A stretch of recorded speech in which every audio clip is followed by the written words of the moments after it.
Hi, welcome to session one of the second topic of the semester titled The Socio-Economic Transformations of the Late 19th Century in the United States. So here we begin, the second topic of this course that deals with this historical period. The first historical period that we're going to examine in this course dealing with building modern America. And this is the very first historical period that deals with the times, roughly speaking, between 1865 and the 1900s, early 1900s, late 19th century, early 20th century in the United States. And this is a historical period in which the United States becomes fully industrialized and modernized. Again, so the United States is becoming a modern industrial society with a modern industrial economy. And again, in this topic, this is the second topic, we're going to look at transformations taking place in the real world with this process of modernization that is taking place, rapidly taking place in the late 19th century. So the first topic really looked at the world of ideas. It was the history of ideas, looking at how people's perceptions were shifting during this time with the rise of a new science, with the technological revolution that we looked at, for example, with the rapid prominence of capitalism in the United States and other countries as well. And of course, with the scientific ideas of evolution and how people began to use those ideas to look really how to shape human societies and so on and so forth. So it was more like an intellectual history in the first topic, examining the ideas of progress, etc. But here in this topic, in this second topic that we're starting today, this is the first session of this second topic. We're going to look at now a kind of social history in that as we see American society changing and transforming in the latter decades of the 19th century, with the increasing industrialization of the country, with the country moving towards a more industrial commercial economy, all across the United States, people were really becoming producers of various scales and degrees and trying to produce for the market. And the market had become national at this point. It was a national economy with a national market. People's lives were changing, and they were changed in very significant ways. So there were not just minor changes that people were adjusting to, but rather there were really deep changes taking place all over the country. So this is what we're going to examine in this particular topic, is how people's lives were changing in the United States as the United States was modernizing. It was moving towards a modern industrial economy.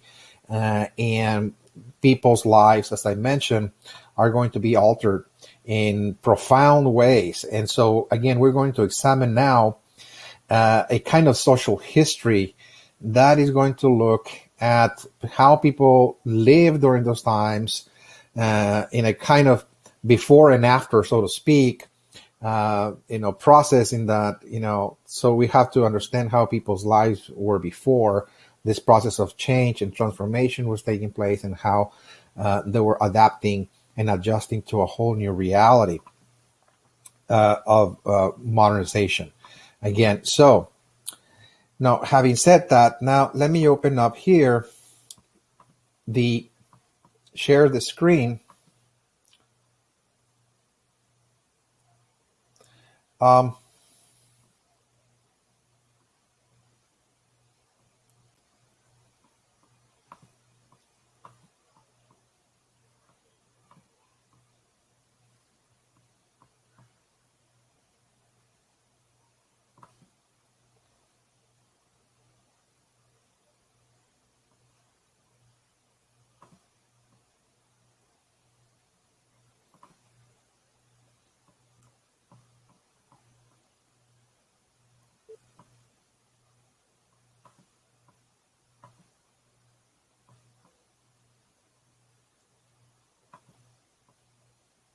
Here it is. All right. Okay, so here it is. So this is the grand title. This is the title of this new topic, the socio-economic transformations of the late 19th century in the U.S. And as I explained a moment ago, so we're really going to look at a kind of social history to look at American society and how it was changing during this time in the latter decades of the 19th century, in this process of modernization. And for simplicity's sake, of course, we're going to look at this process of social change and different regions of the United States. So instead of looking at the United States as a whole, what we're going to do is a kind of regional glance, a regional analysis of how people's lives were changing, because what we know about the United States during this time is that it is true that the entire country was modernizing, but different regions were doing so at different speeds, at different rates. So we have to look at them separately because they were not all of the states, all of the regions and territories moving at the same speed in the same direction all at once. So for simplicity's sake, we're going to examine again this process of social change by looking first at the North, the northern cities, for example. This is again in the table of contents. You can see here in that the first part is just going to look at the North itself, particularly the Northeast and the Midwest, and look at how people's lives were changing with the rapid rise of the new American industrial city. So this is going to be a new feature in American society, which is really arising really rapidly in the North. And more people, as we'll see, are going to be now moving to the cities, and more, even by the turn of the century, with the beginning of the 20th century, the vast majority of the people are now living in cities. So we have to look at life in the city. What was the city like, in other words? Because this is one of the features of modern societies, is that even if to this very present day, modern societies, for the most part, live in big cities. Okay, so this is a quite new phenomenon in that, yes, it is true that cities have always existed in human history for the past 3, 4, even 5,000 years worth of history. As yeah, we do have the rise of the cities, but never to the extent of the kind of cities that we inhabit today. Okay, so it's going to be radically altered, the city itself, with the Industrial Revolution, and we have to look at that, of course. So first, look at the North, and then once we cover the North and the social changes taking place there, we're going to shift our attention to the South. So after the Civil War, when the Confederacy lost the Civil War, and we looked, of course, at the process of Reconstruction, we're going to see the emergence of a new South. Okay, a new South that will try to catch up with the changes taking place in the North. Even before the Civil War, the North was already moving very rapidly towards this modernizing project, this, creating a whole new society with industries and factories and so on. So the South is going to try to catch up in its own rhythm, in its own pace. It's not going to do it all of a sudden, but we're going to see significant changes taking place in the South as modernity comes in the latter decades of the 19th century. And of course, at the very end of this topic, we're going to look at the West, the territories. Still, after the Civil War, there's still many of the lands to the west of the formal states of the country are still organized as territories. They have not yet been settled. It's considered the Wild West, so to speak. But after the Civil War, we're going to see a massive movements of people to those territories, and they're going to develop enterprises, they're going to develop businesses of various kinds, settlements, towns. Eventually, of course, they're going to be organizing those territories into states. So they're going to bring modernity to the Wild West and civilization as well. Okay, so they're going to be examined separately. In the ideal world, each session is going to examine one of those regions I just mentioned. So this topic is also going to comprise about 3 sessions, just like the first. So give and take, roughly speaking, in the ideal world, this is how we're going to actually proceed, in that every session is going to cover one region.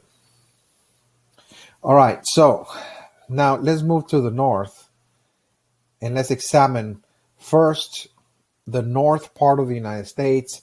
So when we mean the north, we mean at this point in time, the northern states in the northeast region of the United States, and also the Midwest, the states like, for example, Ohio, Illinois, and that region again in the Ohio Valley, the Great Lakes region, Indiana, and so on.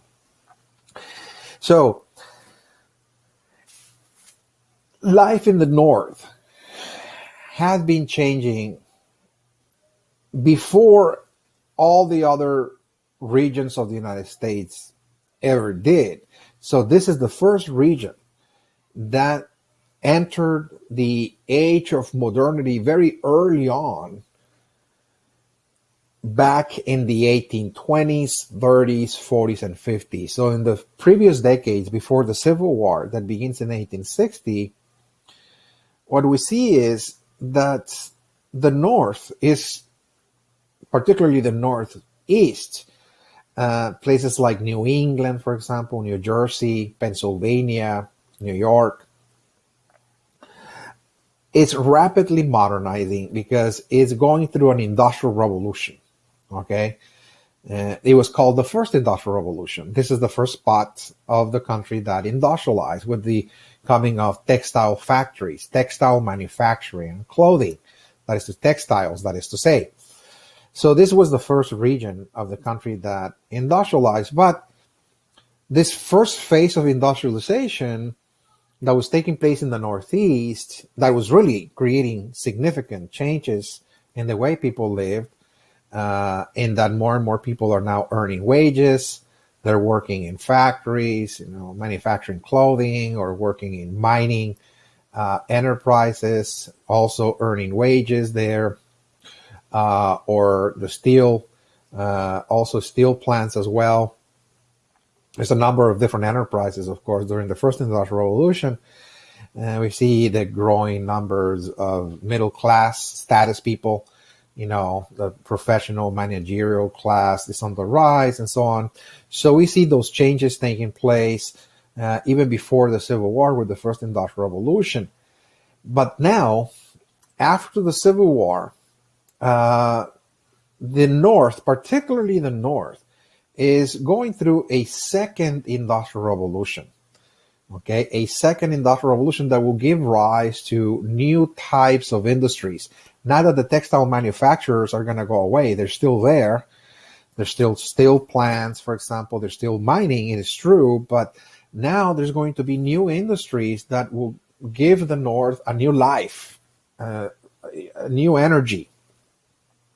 In that those industries are going to be now gigantic in their scope of operations, that they're going to, as we'll see in just a few minutes, now employ thousands and thousands of peoples, of workers, to operate them. Because during the first industrial revolution, back in the 1820s, 30s, 40s, and 50s, the largest factory will employ 400, 500, up to 600 workers at any given time. So again, the largest factory during the first industrial revolution was 4 to maybe 6,000 people, 600 workers at max. But as we'll see, the new industries are going to be employing thousands and thousands of people. Of course, which are those new industries that are on the rise, and particularly they're spreading across the northern states, whether we're talking about the Northeast or the Midwest. So those new industries of the second industrial revolution are the steel and railroad industries. There's going to be massive railroad construction in the United States because the railroad is going to be moving now westward. Okay, railroad development is skyrocketing, and that the project was to build rail lines all the way to the Pacific coast, from coast to coast, from the East Coast all the way to the Pacific coast, to link the country together. So in this process, of course, there was the need to create a steel industry that to manufacture the materials, the wagons, the locomotives, the rail cars in this case, the steam engines, the tracks, and so on necessary to build all of the national railroad lines across the United States. So again, we see the emergence of a steel industry that was tied to the railroad industry. I mean, they were not one and the same, but they were working in concert because the steel industry was supplying the materials, the elements for the construction of railroads. So again, this is extremely important.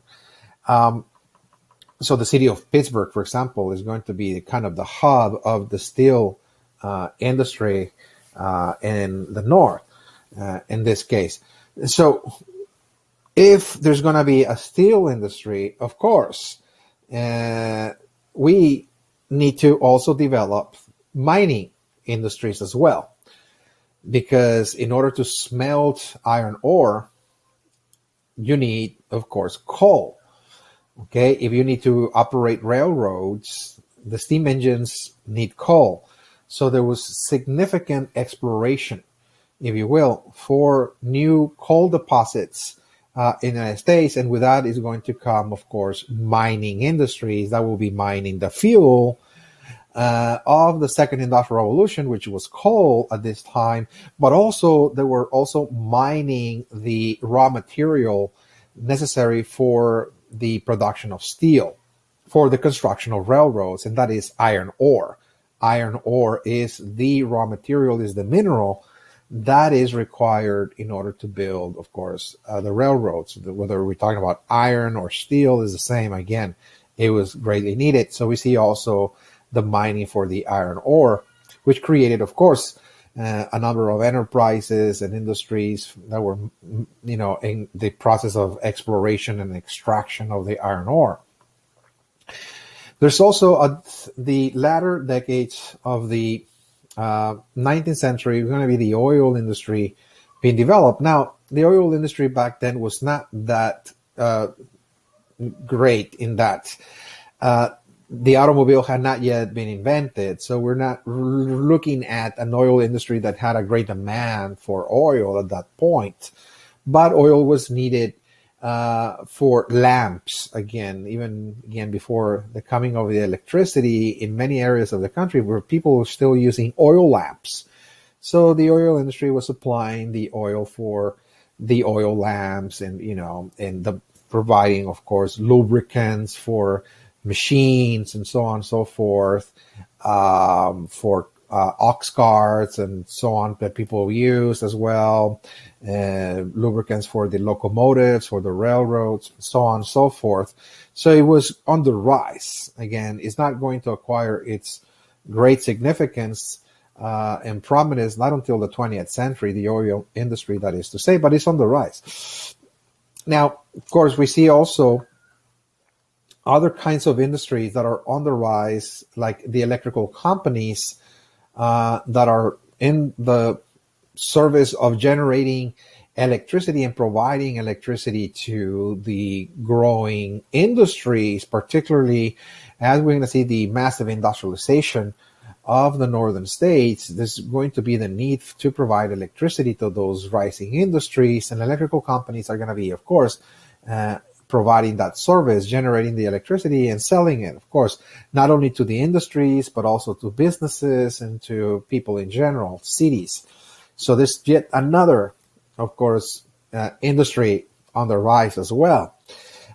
Chemical plants are also greatly needed to manufacture the chemical ingredients, components, solutions for the growing industries. There's always chemical ingredients required for the manufacturing of, for example, in the process, for example, of the oil industry as well. There's chemical processes involved there, or in the generation of electricity, or whether we call mining and so on and so forth. There's always going to be the need for chemicals, and the chemicals are being, of course, generated by certain industries, which leads us to another industry, in that an offshoot, a branch of the chemical plants is going to also evolve into the pharmaceutical industries as well. There's going to be the rise of pharmaceutical industries in the United States for the purpose of generating or creating medicinal treatment, if you will. Okay, that is also growing with the rise of modern medicines, etc. We're also going to see, again, pharmaceutical plants as well.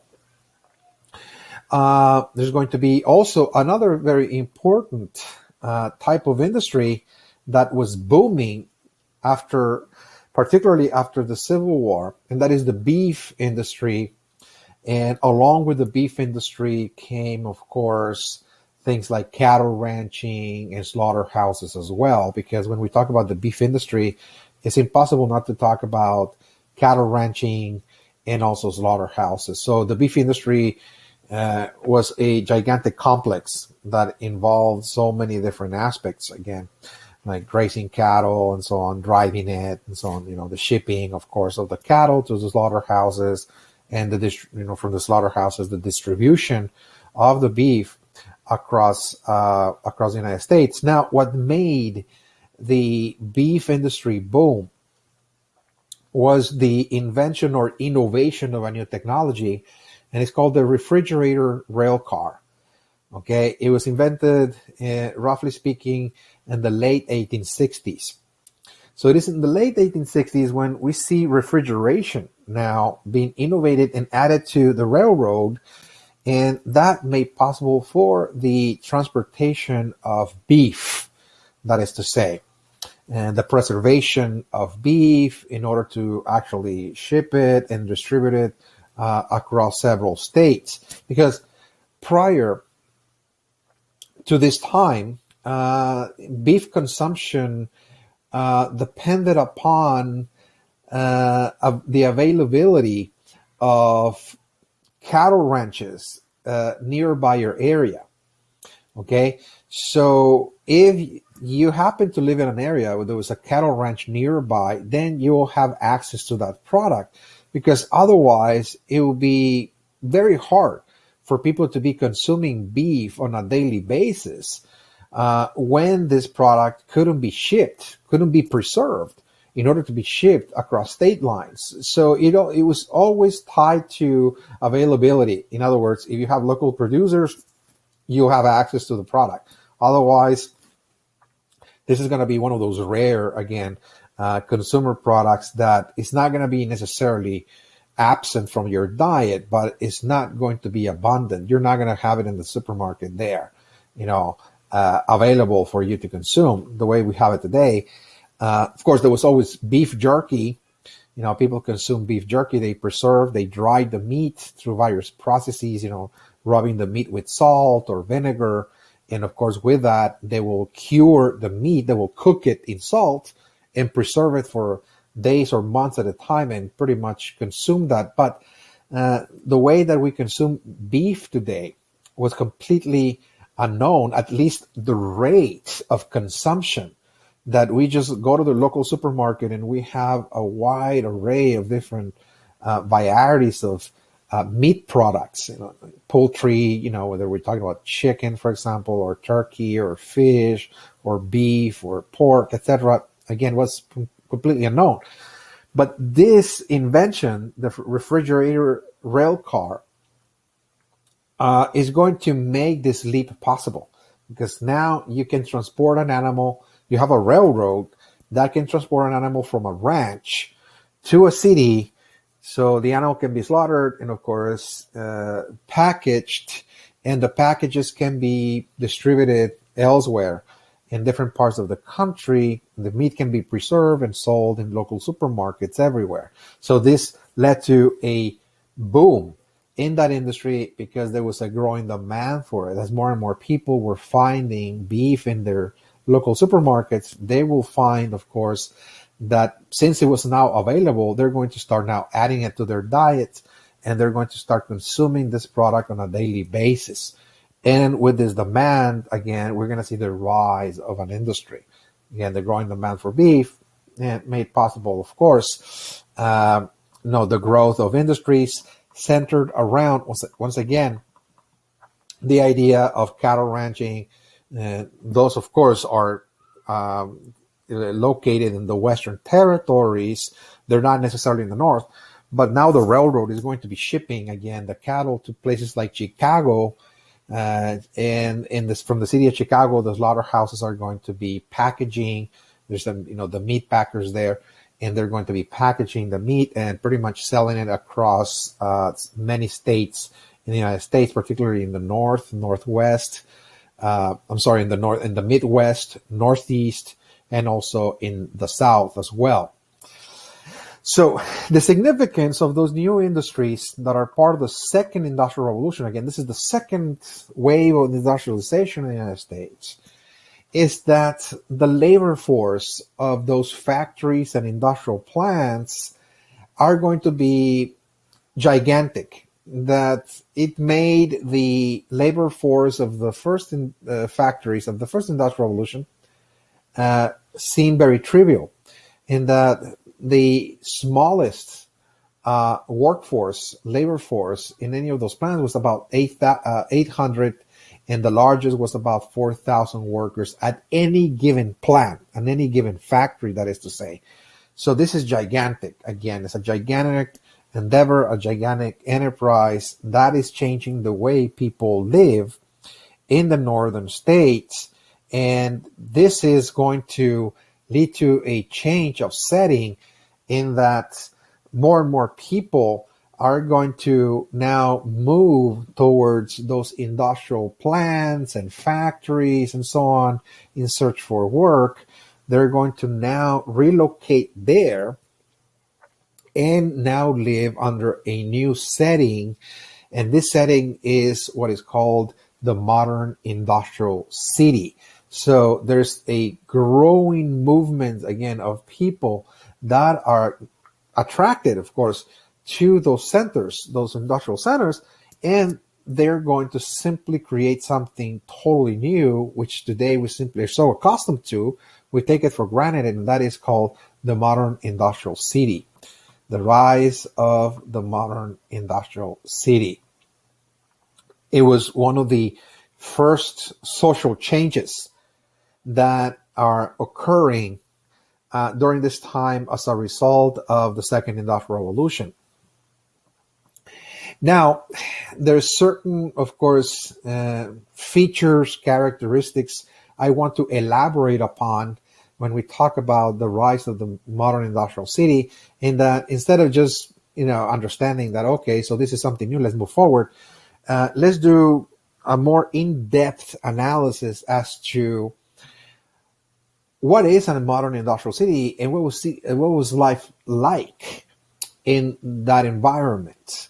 Not only, again, back in the late 19th century, you'll understand that this is still with us even today. Okay, this is part of the experience of people living in modern industrial cities. This is, how people now live in the modern age whenever they find themselves living in an industrial city. So many of the things that I will say will sound familiar to you, but back during this time, many of the new features and characteristics and the experiences of this growing setting, this new setting, were very new to a lot of people that were moving there. So many people had to pretty much adjust to something quite new in this new transition. Okay, so first and foremost,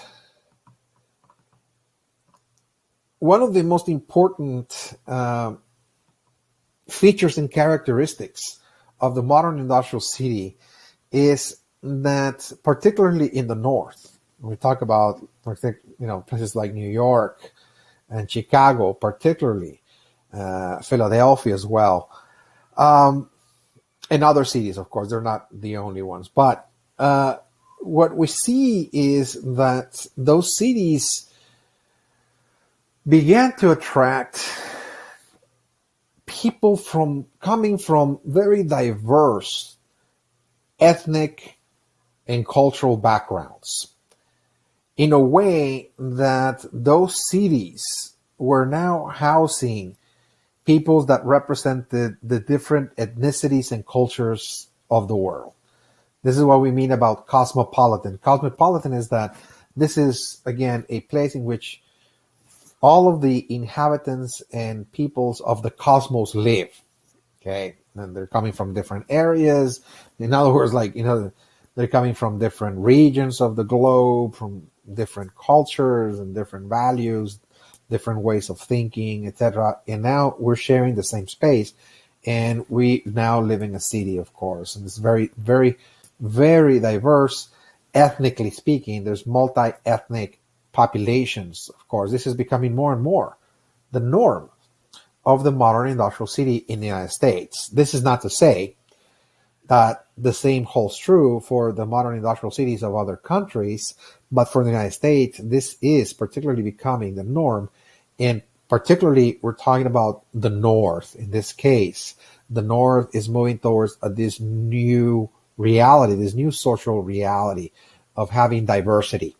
Okay, diversity of ethnicities, diversities of cultures, all coexisting, co-inhabiting the same city.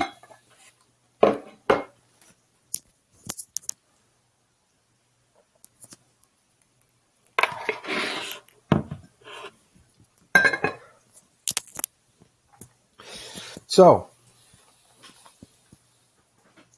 the reason for this, so if we ask ourselves this question as to why is it that there was a lot of diversity, ethnic diversity, cultural diversity in the growing cities, the growing industrial cities of the North, is due to the fact that those cities were created as a result of migrations.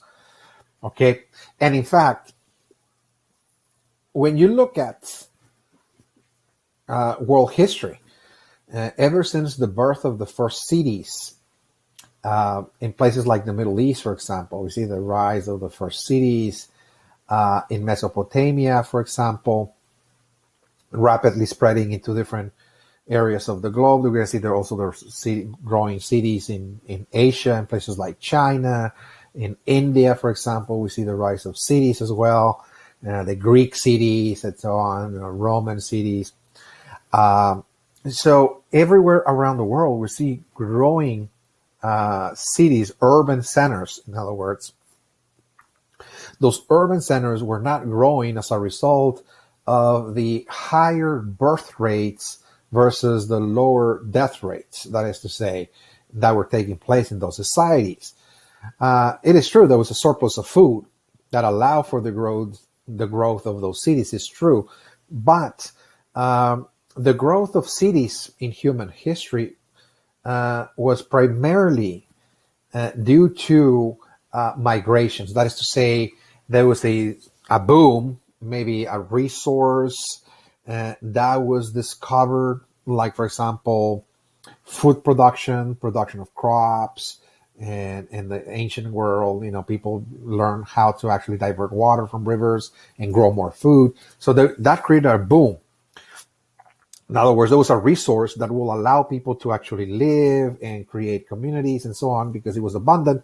And that acted like a magnet for a lot of people living in surrounding areas to flock to those centers in search for work and transform that region where the boom was taking place into a city. So again, cities are always created by people pouring into those regions as a result of booms, economic booms, that is to say. And that has been pretty much the pattern all across the last 4,000 or 5,000 years since the rise of the first cities in world history, all the way to this time. So likewise, here, there's no exception.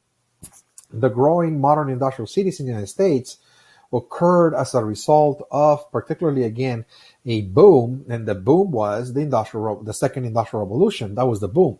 The rise of the new industries, the new technologies that were innovated, that allow for the creation of those new enterprises that I just mentioned in the beginning, and that created a sort of boom that served as a magnet. The growing industrial plants and the industrials, the factories and so on, all those industries, they were like magnets for human populations, people that were attracted again in search for work, in search for cash, for wages.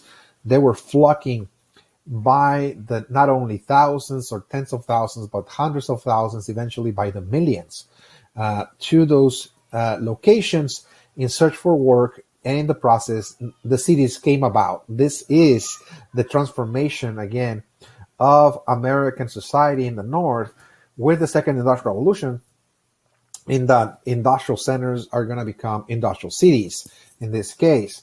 So again, it's migrations and immigration, both. Again, migration can be the movements of people from one area of the country to another. So there might be people's migrating from south to north, etc., or immigration coming from people coming from different countries of the globe.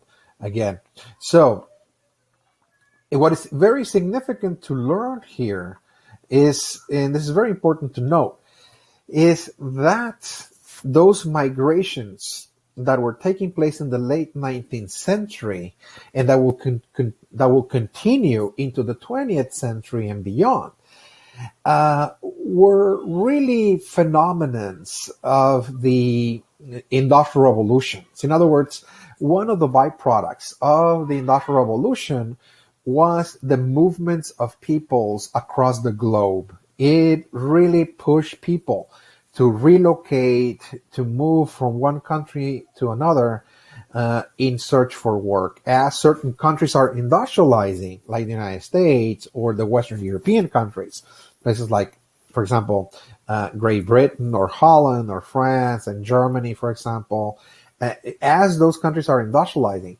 they are going to serve or act as a magnet, attracting peoples that were coming from different areas, whether they were coming from surrounding areas in those countries or from countries really far removed from them. So there's going to be massive migrations, global migrations. Again, this is one of the changes or phenomenons of the Industrial Revolution, which is really accelerating at such a fast rate, particularly in the second Industrial Revolution that begins in the 1860s and 1870s and afterwards. Global migrations, there's people in search for work, they want to be employed in those industries, but there's also merchants and investors who are stepping out of their own countries in search for new opportunities in other places, and they're moving into places like Latin America, places like Africa, and they're trying to create enterprises in those regions, buying land and creating businesses of various kinds. So there's also going to be the movements also of merchants into other areas of the globe. There's also missionaries, religious missionaries, who are also going to be moving around the world and trying to spread the gospel, spread the religion, their faith, and so on and so forth. So this is a phenomenon, again, that is taking place in the end of the 19th century, and that is going to continue into the 20th century as well. Okay, the 1900s, the late 19th century and into the 20th century. Okay, so in the United States, those migrations were taking place. The migrations that were occurring, that were making the new industrial city, the modern industrial city, were taking place in terms of American farmers who lived in rural areas. Those were areas of farming communities, in other words, small farming communities. They were moving from those village towns, so to speak, to the large urban cities in search for work. So there's going to be a massive movement, again, of American farmers from small communities, from their own little village towns, if you will, or farming communities, all the way to those urban cities in search for work. And in this process, they're going to be changing their way of life altogether. Instead of just being a farmer, they're now going to be, again, city dwellers, urban dwellers in this case. And so you can see, of course, the significance of this is that, when you look, for example, the comparison of how many people live in the rural areas, in farming communities, at the beginning of the 19th century, let's say 1800, versus how many people are now living in cities at the end of that century, let's say 1900 in the United States, you see that there's going to be a dramatic shift. That the Industrial Revolution, whether we're talking about the first Industrial Revolution and the second Industrial Revolution, created. In 1800, the vast majority of the population in the United States, particularly in the North, the vast majority, over 80%, lived in rural areas, in farming communities, that is to say, or farmers, okay? And let's say in 1800. And 20% of the people lived in what today we call ports or cities, if you will. But once we see in the 19th century or 1800s, of course, the first Industrial Revolution and now the second Industrial Revolution taking place, that ratio is going to be inversed. That by 1900, over 70% of the people living in the North are going to be moving to cities. They're now living in cities, and only about 30% or less of the population living in rural areas. Still, they remain, again, in the way of life of the farmer, if you will. So those ratios were almost reversed completely in a matter of 100 years. But you can see that what is causing this social transformation, again, from American farmers to city dwellers, is the second Industrial Revolution itself at the end of the 19th century. There's also, of course, other migrations taking place within the United States, and that is Southern African Americans that lived in the South, that their ancestors, of course, lived in the South before the Civil War, of course. Now, after the Civil War is over, and the country was reunified, if you will, during the process of Reconstruction, and the North is going through this second Industrial Revolution, there will be about 10% of African Americans from the South that decided to leave the South in search for work in the northern cities, and going into places like New York or Chicago, Boston, Philadelphia, in search for work. They were known as the exodusters. An exodus is a migration of peoples away from their original place of origin, okay, from their homeland, so to speak, and they're leaving their homeland in search for perhaps a new life, if you will, elsewhere. Of course, the North is going to receive, the northern states, an influx of African Americans from the South moving up north during this transition, and of course, adding to the diversity of the population makeup of the northern cities, as again, they're ethnically diverse. There's a multiplicity of ethnic groups and so on. There's a growing presence of African Americans as well. Yet the third group is a group of people that came from abroad. This is the third group of people that also created the modern industrial city. And during the latter part of the 19th century and even the first decades, the first 2 decades of the 20th century, we're going to see an influx, large influx of people coming from European countries, particularly southeastern European countries. There were about 25 million people, again, that came into the country, roughly speaking, from 1870 all the way to about 1920. Okay, in about 50-year period, we're going to see a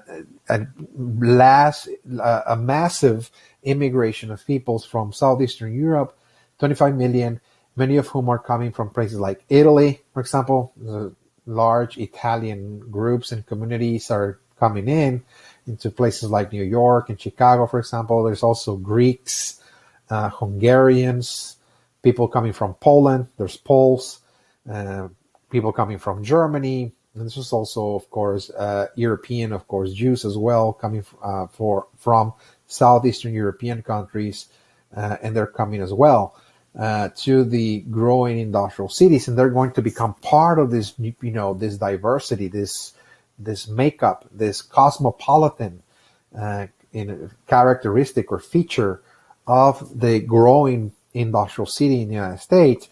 And cities are going to rise in numbers in terms of the residents, in terms of the people that live there, to the point that this is going to be totally unprecedented from anything that had been experienced in the past in terms of how people live in cities, etc.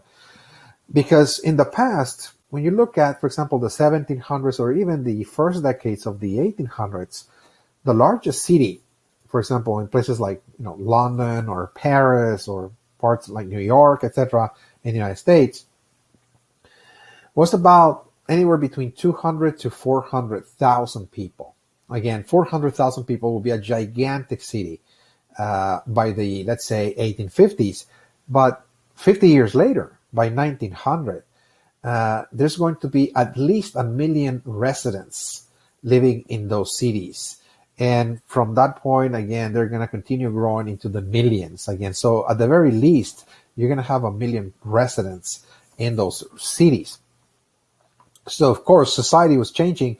There is a significant transformation taking place in that now people are changing their way of life. They're leaving their places of origin, whether we're talking about Southeastern Europeans leaving Europe in search for work in the United States, or African Americans in the South moving up north, or the American farmer pretty much leaving the farm in search for work in those cities as well. Of course, there's significant change taking place. And this is exactly what I want to discuss next, and that is how people adjusted or adapted to this new setting, okay, this new way of life, this new social experience. That is to say, it's extremely important because it's not just enough to say, oh, this is what happened, but rather we need to go back and pretty much examine how people were able to transition to a new reality. If you happen to live in places like Poland or Greece or Italy, how your life changed as you're moving now to, let's say, New York or Chicago, or if you're an American farmer or you're an African American, etc., living, let's say, in places like Alabama, for example, now moving up north, places like Chicago. I mean, it's not a smooth transition, to say the least, because there's, you're leaving your peers, you're leaving your family, you're leaving your friends behind, and you're moving into a whole new setting. So how is it then that people adapted to this new way of life, of course, in this American industrial city? Well, in many cases, they adapted by preserving their traditions, their identities from the places from which they came. So instead of simply assimilating completely 100% and trying to pretty much acquire a whole new identity, a whole new culture, what they're going to do is trying to instead uh, bring their way of life along with them to the city and trying to find a familiar environment in this very strange place, which is now called the city. Because after all, you're surrounded by, hundreds of thousands or millions of people, many of whom you really don't know anything about. They speak different languages from you. Remember, there's still people speaking different languages there. Unlike the places where you come from, where everybody knows each other by name, etc. And so it's very familiar. The environment is very comfortable for you, but you have left that place of comfort, and now you're confronted with a new reality altogether. So how do you actually then are able to accommodate and adapt to these new realities? Sometimes by preserving traditions. You preserve traditions in order to create a familiar, once again, a familiar environment that you can relate to. And in that relating, you can find some form of comfort, okay, in the city. You're not going to be thrown off or dislocated to the point that you're almost in another universe, in another planet again, in which everything is just so foreign, so unfamiliar. So this is why people preserve traditions. And they preserve traditions because this is a kind of a mechanism of adaptation. Whenever the environment changes or you have to relocate, etc., you have to take something with you, like your religion, for example. Okay, people bring their religious beliefs and practices, and they're trying to recreate the temples, the shrines, the places of worship, and continue that practice wherever they go. Again, so this is true of the Italians, for example, that are coming. They're recreating, of course, their own Catholic churches. Many of them are Catholics, of course. So they have their own cathedrals, their own Catholic churches that they go to and that they socialize, they bond, they create a sense of community. In other words, the Jewish population also create their own synagogues, their own Jewish temples, the temples of worship, and so on, for the same purpose, and so on and so forth. The Greeks also, practice a form of Catholicism, of course, that is very unique to them. Likewise, again, so religion is also, again, used by immigrants to create a familiar environment and that aids them in their adaptation, again, to a whole new country and a whole new way of life. The gastronomy, that is, people take with them their food culture. They bring their recipes. They, in many cases, bring spices, with them. They're trying to find those spices in the places that they're going to. And they're trying to preserve their dishes, their flavors, because it reminds them of childhood. Okay, if they continue eating what they were eating when they were young or when they were children, when they were very, very in early age, that brings back memories. Food can evoke memories, memories of your place, of the people that cook for you, like your mother, etc., your aunts, your grandmother. So it reminds you of home. So you can be transported back to your place of origin and find some form of familiar environment again in this new place. You can still feel like in Italy, you're eating Italian food, even though you're in New York, etc. Again, so we're going to see also that in the cities, of course, there's going to be the recreation not only of temples and churches of various faiths, but also restaurants, places where people go and eat that are ethnic foods that are offered. Immigrants often open up a place where they offer the foods to the members of their own communities, but also to whoever wants to actually, have an encounter with ethnic cultures, of course. So we see, the opening of Italian restaurants, Greek restaurants, German restaurants, and so on that offer a wide variety of different dishes, of course. Eventually, pasta and pizza will be assimilated by Americans, as an American food. But in fact, this is a food that originated in Europe, in Italy itself. All right, still have about 20 minutes. All right, so also there was another way that immigrants try to adapt to a new environment in the growing industrial city, and that is by actually looking for protection. Okay, looking for a strong man. Because they couldn't speak English in many cases, it was very difficult to survive in the city. I mean, you don't know how to read English or the newspapers for the job ads and so on, or carry out your functions at a workplace because you just don't understand your supervisor, etc., or your peers. So it was very difficult, even though there was great efforts placed by those immigrants to learn English, etc. But in many cases, they needed security, they needed protection, they needed a secure job, they needed to be protected by a strong figure. And so what happened is that during this period of time, in those cities, we're going to see the emergence of bosses. It's called a political boss. Okay, and so the political boss was the strongman of the city who really controlled the political party that was running the city.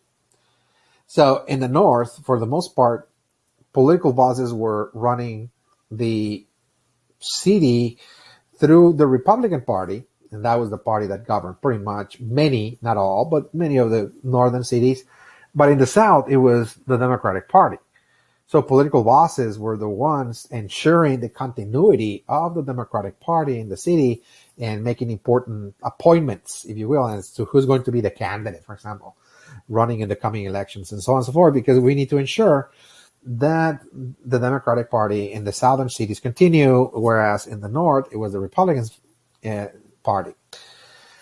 So the political boss happened to be the strong man that ended up offering protection to the incoming immigrants. This is happening because back in Europe, okay, the Southeastern European immigrants that were coming from places like Poland or places like Germany and Greece and Italy and so on, that's how they actually carried out political arrangements in those countries.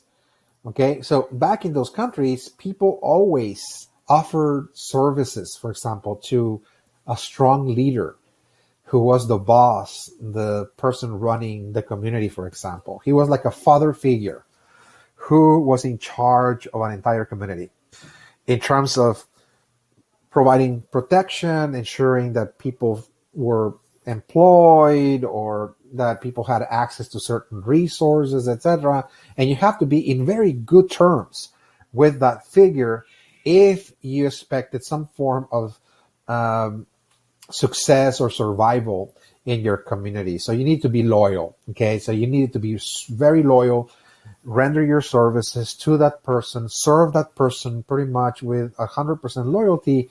And of course, there's going to be a reciprocal, a mutual benefit type of relationship in which the boss is going to protect you, is going to secure your well-being and so on. But in return, you have to provide, of course, services and favors to that person.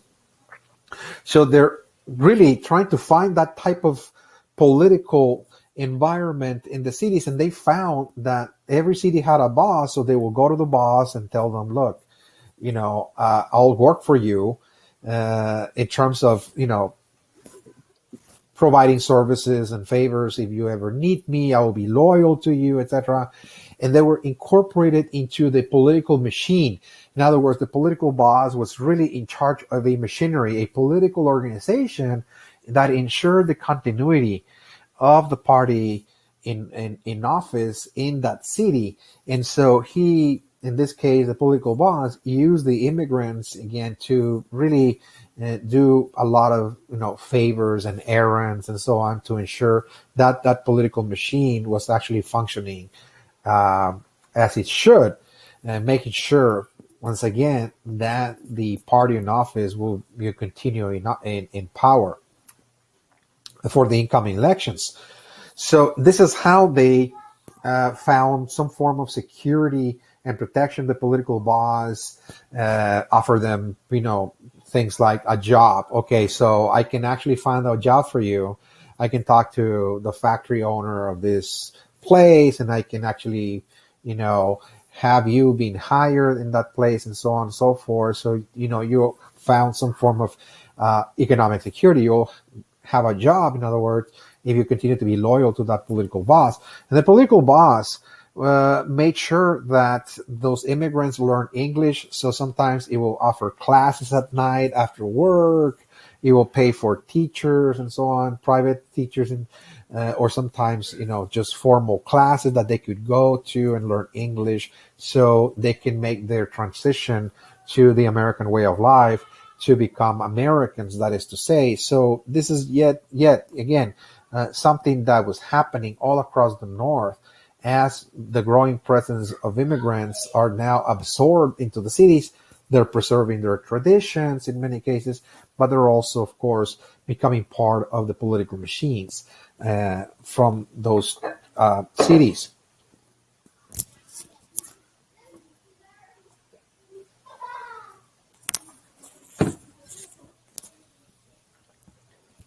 So what were their living and working conditions of the urban dwellers in general? So cities could be understood back in this time as to be subdivided into different areas, each inhabited by different classes of people or groups of people. The inner city, again, where most of the factories and industrial plants were located, pretty much downtown, the downtown area was the industrial hub of the city. This is where all the industries are located, the most important, the largest factories, the largest industrial plants, and so on are there. And so therefore, the working class, the industrial working class that came with the Industrial Revolution, are all really living in the nearby areas, all around the main hub, if you will. Okay? So within a mile or 2 mile radius, again, we're going to see an area that today are simply called ghettos, because this is where the working class live. They're referred as the working class, of course, slums. And the reason for that is because downtown became a very noisy, very traffic area of the city. People are rushing to job. There's, there is, of course, smokestacks. There's pollution taking place during those times. And people living around that area had to cope with the noise, with the pollution. And of course, the people that actually ended up staying in those areas, of course, were the working class around that area. Then we're going to see, as we see the other geographical areas, of course, of the city, is outside of the so-called ghettos, are the ethnic communities. There's going to be a significant number of different ethnic communities, each distributed across different areas of the city, where you find, for example, the Italians are living together in clusters, immigrant groups coming from Italy on one side, and of course the Poles, the Greeks, the Germans, the Jews, each one are living together in clusters and trying to recreate their own communities the way they exist back home. They're trying to recreate Little Italy or Little Germany in a certain way. It's not really a total 100% copy of their own communities, but they're trying to create a sense of community in many cases, and living together, of course, is one way. So there's a lot of ethnic communities, and yet on the outer ring, in the pretty much edges of the city, pretty much outside of the city itself, we're going to see the suburbs. This is where the middle class, the professionals, the managers, the administrators are moving into. They're moving away from downtown area because, again, the conditions are not very welcoming there, and they're actually trying to escape the noise, escape the pollution, and trying to also recreate their own little areas outside of the city in suburbs again. So we're going to see the rise of the suburbs in the late 19th century, and this is really a feature of the modern industrial city all the way to the very present day, the suburbs again. And people commute, by the way, from the suburb to their workplace every day. Back then, they took the metro rail. It was the metro rail that served as a means of transportation. Today is either the subway or simply the freeways. Again, they pretty much drive now again from the suburbs to their place of work inside of the city itself. Now, the fourth aspect I want to talk about is the culture itself, what we call urban culture. What was the culture like of the people living in those modern industrial cities? Well, what we know about urban culture, particularly the ones that are arising in the late 19th century, and they're going to develop throughout the 20th century and even all the way to today, is that the people that live there consider themselves the people that are, of course, civilized. They're now living in cities. So, civilization, really, the term civilization is life in the city. So all throughout the last 5,000 years of human history, where people have now experienced, again, life in the city, this is when, again, people refer to as being civilized. So it is true that there's a sense that when you move to those centers and you find work there and you're adjusting there, you feel that you're living in the places where civilization is taking place. And this is where all the good jobs are. This is the places where the economic boom happens. You're living with peoples that coming from different areas of the world and so on. There's the opportunity to make money and so on. All of that. So people consider themselves civilized, but most importantly, they consider themselves modern, that their way of life is different from the ways of life of peoples that live in small communities and the small farming communities that they left behind, the traditional communities, that they're not traditional. They're now modern, that they're changing their way of life slowly but surely. And in this change, what we see is a new culture in which the orientation is to search for identity. Okay? People in the city are searching for identity because the identity that they left behind in the places where they came from is no longer present. So those are peoples that are trying to find themselves, in other words. Look, I no longer live in this Italian town that I was born into and that I was raised. All my education, my family values, my religion was given to me in that place, but that place is no more for me. I left it. So I might not ever even come back to that place. So I'm now in New York. So I need to find myself. Who am I? Of course, I'm trying to preserve my traditions. I'm trying to preserve my identity, but I'm also confronted with so many other identities. I'm confronted with a whole new landscape. There's so many options. So the people living in cities are in search of identity. Even they're trying to preserve what they remember they were back at home, as they were immigrants, of course, now, or they're trying to pretty much recreate a new one. So this is one of the features of modern peoples, again, is that they're in the process of creating and recreating themselves. They're constantly in search for identity and in this search for finding who they are. they're trying to reinvent themselves all the time. And then this is one of the features or characteristics, again, of modern societies, is that they're trying to create and recreate themselves all the time. And in what ways? Well, fashion. Okay, we use fashion, things like dress, for example. There's some dress styles or certain, certain item that we can wear that can actually communicate to others who we are. What kind of image we want to project. How do we want to see ourselves? How do we want others to see ourselves as well?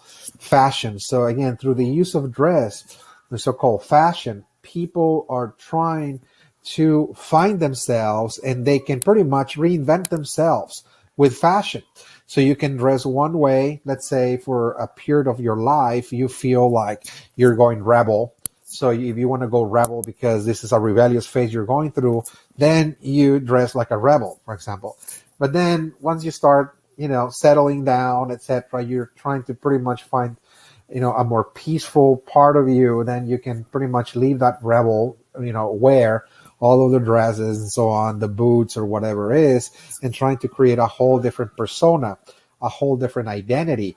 In terms of architecture, you're trying to also create a home, an environment that will tell others who you are. So if you're very traditional, you can have a traditional house. You can build a traditional house. If you want, to be very fancy, you can build a home that can actually appear to be fancy or Gothic, for example. Again, so through architecture, people are also trying to recreate themselves and trying to, search for an identity. Also, number two, people also search for an identity in terms of, as I mentioned, their ethnic traditions. Sometimes preserving their own identities through their ethnic traditions, preserving their religion. So if I was born, and somebody say, okay, see, if I was born a Catholic, so I might just stay Catholic, because through this religion, I can remind myself where I come from, who I am. Okay. Or if you're experiencing a shift in identity because you're now exposed to different ideas or a different religion, you can actually find a new identity in a different religion, and so on and so forth. Again, the food culture, what we call gastronomy as well, is part of this process of searching for who you are, finding yourself in this case. And in the city as well, we're going to see, of course, leisure pastimes, how people spend time when they're not working. Well, there's going to be leisure activities, again, to escape from the routine, from the hardships of labor, from the repetitious, nature of their work at the workplace and this industrial plants and so on. And they're trying to actually spend some time with their families and friends, again, in things like sports.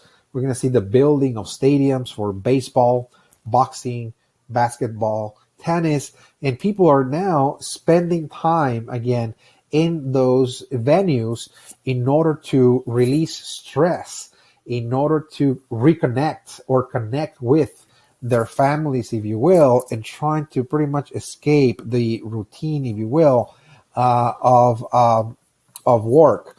Of course, in this process, of course, sport teams are also going to provide a source of identity for those cities, because by attending to a sports event, the people of the city that are coming from so many different backgrounds, of course, their ethnic backgrounds, religious backgrounds, cultural backgrounds, they can all find a common identity by supporting the same team, which is the team of the city. So they see the team of the city as the representatives of the city itself. So by cheering the players and by attending those venues and so on, people find a sense of community. Even though they're so different, they're coming from many different backgrounds, they speak different languages and so on, they can see in those players, in that team, a commonality, if you will, a symbol of the city itself, and they connect with each other through that team, if you will. So again, peoples of the cities are going to come together.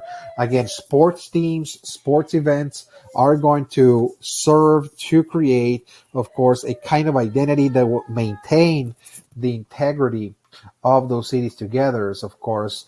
And at the national level, again, this is also done at a national level. National sports, also the sports team of nations that compete with other nations serve the same purpose in that it brings people from the different states across a country and brings them together because they all see themselves as members of the same national community. They belong to the same nation despite of their differences, and sports are going to also bind people together in that fashion.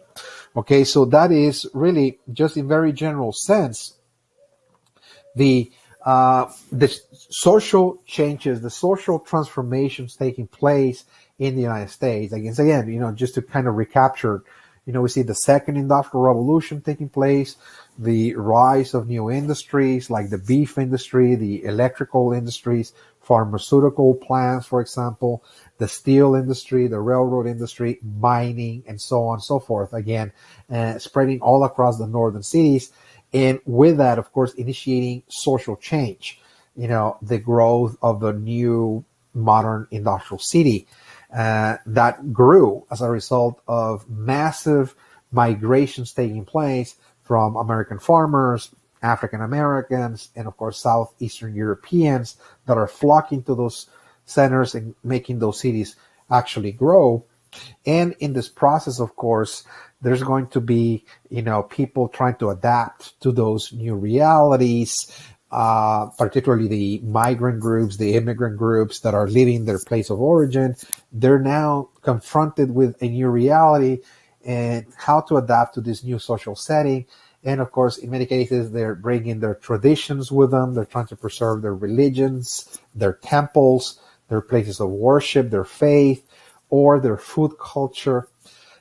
Some immigrants coming from Europe are trying to adapt, to this new reality by serving the local strongman, the political boss, and working inside of the political machine, of course, and the boss ensures their security, their job security in many cases, and ensures the acculturation, the assimilation of those immigrants into the country by providing English classes, for example, in many cases, and so on and so forth at night, education as well. So there's this process, of course, of adaptation taking place, as this new environment is created in the country. And of course, with that, as we saw in the last portion of this lecture, is that we're also going to see the growth, the rise of a new urban culture as well. Okay, an urban culture in which the people living there are in search of an identity. They're trying to create or recreate themselves, reinvent themselves as they're confronted with so many different people, different cultures, and they're trying to find themselves in the city. And in this process, they're trying to find themselves through things like fashion, for example, through dress, through things like architecture, the way they build their homes, and so on and so forth. And of course, we see the role that preserving ethnic traditions also serve in this process again, in that people through those ethnic traditions that they preserve, whether it's through the ethnic traditions in terms of their religion, for example, the food culture, their traditional dress styles, and so on. They're trying to preserve some of their previous identities that they left back home, but also, again, the nature of sports. As I mentioned lastly, again, leisure pastimes is part of the urban culture. People spend significant time attending sports events in order to escape the routine, the stress of work, for stress management, if you will. But as we see the building of stadiums for sports events, what sports events actually did was to bring people together, to bind them together, to create a sense of community for the peoples that were living there that came from so many different diverse ethnic, cultural, and religious backgrounds. And the sports events actually were able to bring them together as a community. Again, as people that shared the same city, and they were cheering the representatives of the city through their sports team and so on and so forth. So this is the end, again, of session 1. So when we return in session 2, we're going to look at the New South. It's going to take us, roughly speaking, about the same time, about an hour and 15 minutes. But this is the end of session 1. If you have any questions, please email me and I will respond immediately. Okay, so this is the end of session 1. Thank you. Goodbye.